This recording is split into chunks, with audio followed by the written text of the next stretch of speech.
I would love to dive in to the name behind it and the whole narrative of fast-paced world, because I find it very intriguing. But how did you come up with that, and how did you realize that fast-paced is actually what matters, or what you would like to be tackling?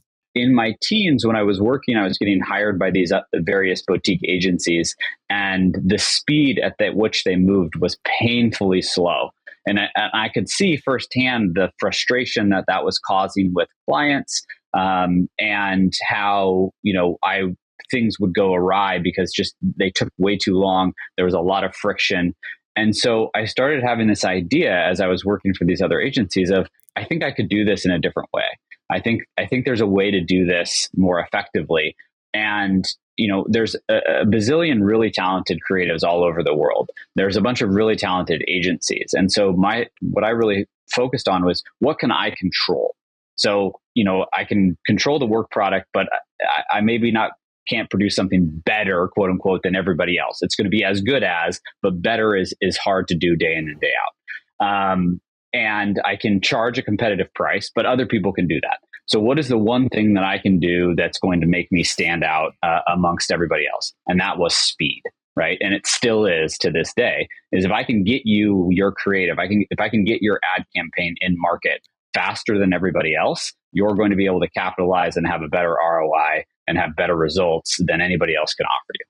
Do you have any other key takeaways from building FPW besides, your big emphasis on speed? Yeah. So right next to speed, right? If we have speed on one hand and we have this on the other, it's customer service. So what we talk about a lot with our new hires is if they've ever stayed at a luxury resort somewhere, Hawaii or wherever it may be, from the moment that you get there, from the moment that you get to that resort, everything is effortless. It's enjoyable. It's effortless. You get into the room. There's a phone by your bed. You can call and get food. You can get a Coke at 4 a.m. with no ice if you want. You can get whatever you want, and it's just one call away. And so we try to provide that same level of hospitality experience to the agency world, so that our client has a single point of contact and they can call and ask for anything under the sphere of marketing and know that it'll be handled in a really fast, efficient, and competitive way.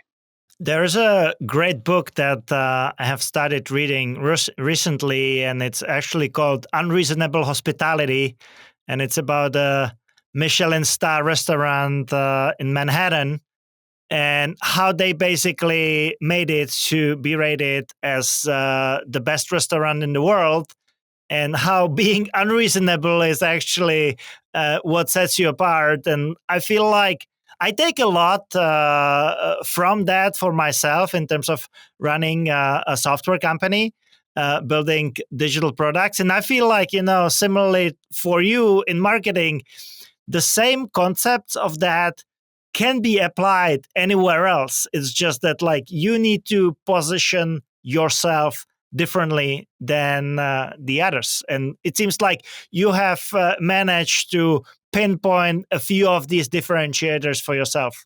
Absolutely. And I think it's really, it's that complex and it's that simple at the same time.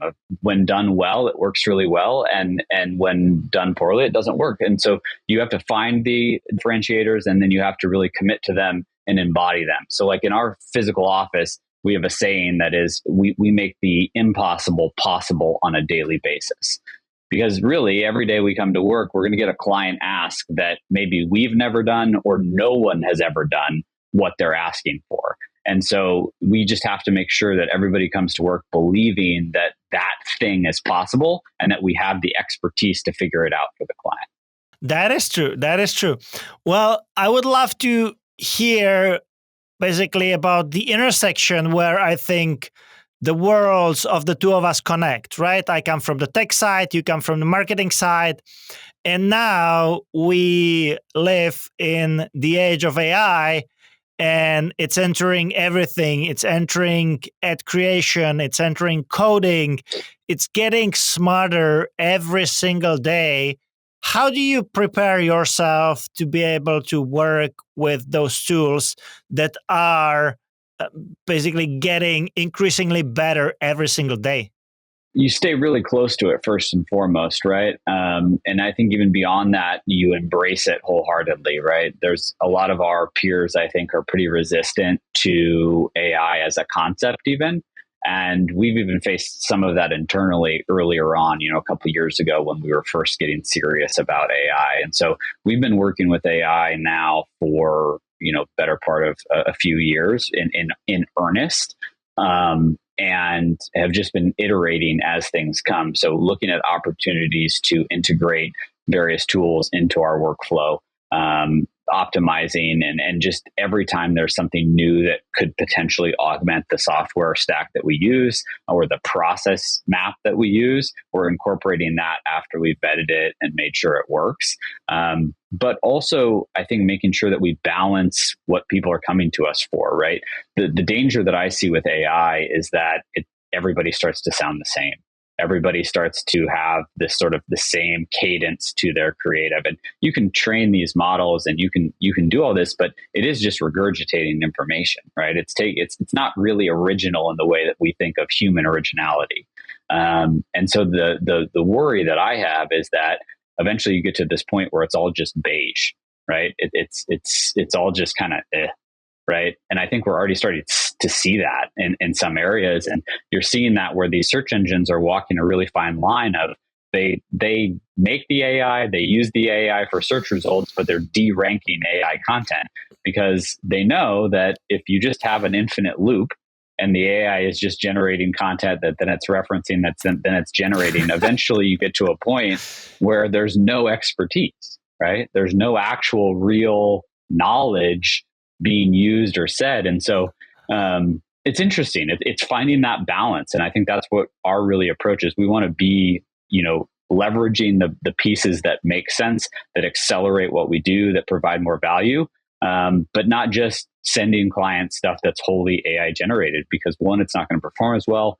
Customers don't seem to like it. I think that's the other thing that's really interesting right now is that all the initial research as far as polling is that if people know something is AI created, they have a relatively negative interpretation of it.